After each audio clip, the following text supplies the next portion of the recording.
Hey, what's up, everybody? It is GleeCon, and I am here once more, bringing you another episode of Lore of Warcraft. Thank you so much for tuning in. Who are we looking at right here? Oh, it's good old Erator. We spent a lot of time with this young man.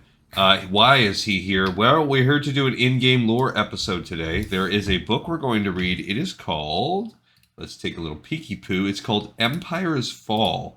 And according to our map, it can be found in Booty Bay. It's one of two places. I think the other was Tanaris, also convenient. But we're going to read this in-game lore book together and discuss a little bit. So first, let's look and find it. I guess I probably could have done this before I turned on the camera. But, there we go. Look, there's a few right here, and it's right here. So there's a bookshelf in Booty Bay. If you look at the map, it is like right where the AY is in Bay. What else is down here? So it's where the auctioneer is, and a little stove on this bottom floor. If you come out from the outside, like if you came down here to do some fishing, in this little building where there's a little alley with two. So there's a few books on the bookshelf. There's one over there. I think we've been here for another book before, but this one's called Empire's Fall. We are right now reading books that are right around that 10,000 years before the Dark Portal. Still, these stories are typically right after the Sundering, like immediately after. What is going on behind me? It's like smoke is rising from something. I don't know. All right, so Erator was just my closest guy I had here, and without, look at this guy. Oh my gosh, I don't even use the mods on this. He never got kicked out of a guild, even though it's the first time I've logged in probably a year. In a guild called Pink Panties. So hey, guildies.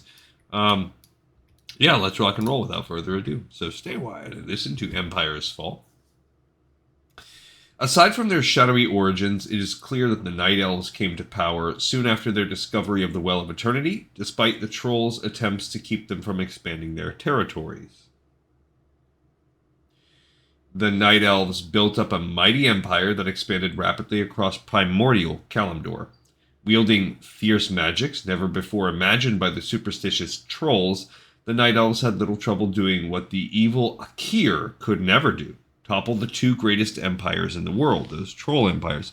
Also interesting that their mastery of the arcane was what was the difference maker when trolls are obviously versed in the arcane now, or even in classic.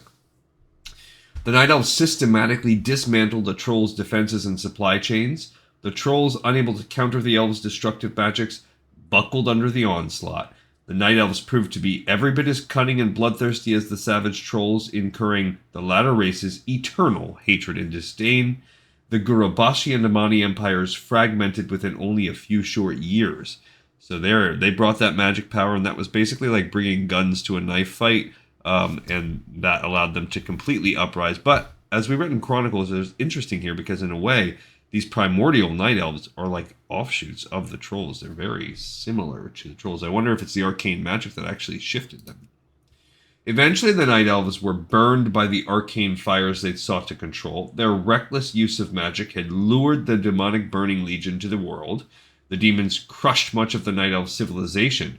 Though there are no records to indicate that the Legion attacked either Troll civilization, it's likely that battles took place across the breadth of the continent. Yeah, it sundered the world, so I'm sure the Trolls had some battlings, but really they were probably more affected by the sundering of the world. At the end of this terrible conflict known as the War of the Ancients, the Well of Eternity imploded.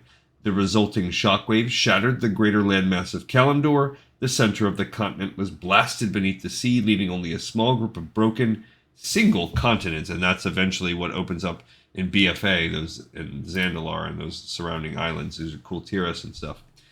Thus, great chunks of both the Amani and Gurubashi empires still exist in the present-day lands of Quel'Thalas and Stranglethorn, respectively. The Ajakir kingdoms of Ajol Nerub and Ankaraj have also survived in present-day Northrend and Tanaris, respectively.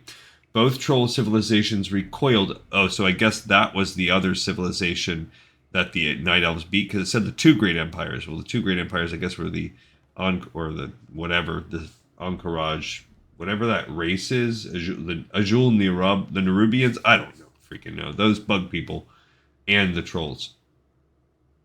Both troll civilizations recoiled from the vast destruction of the primordial world they had known. The dauntless trolls rebuilt their ravaged cities and set about to reclaim some of their former power.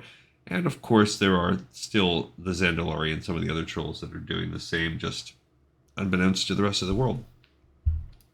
Everyone, I thank you so much for rejoining Erator. He missed you. And I look forward to seeing everyone on the next episode. We'll actually get a couple this weekend. We'll talk about how the week has been. It's been very busy, so I apologize for slightly less content this week. But this episode is in the pipe 5x5, and we will get on our adventures again with longer episodes over the next couple days.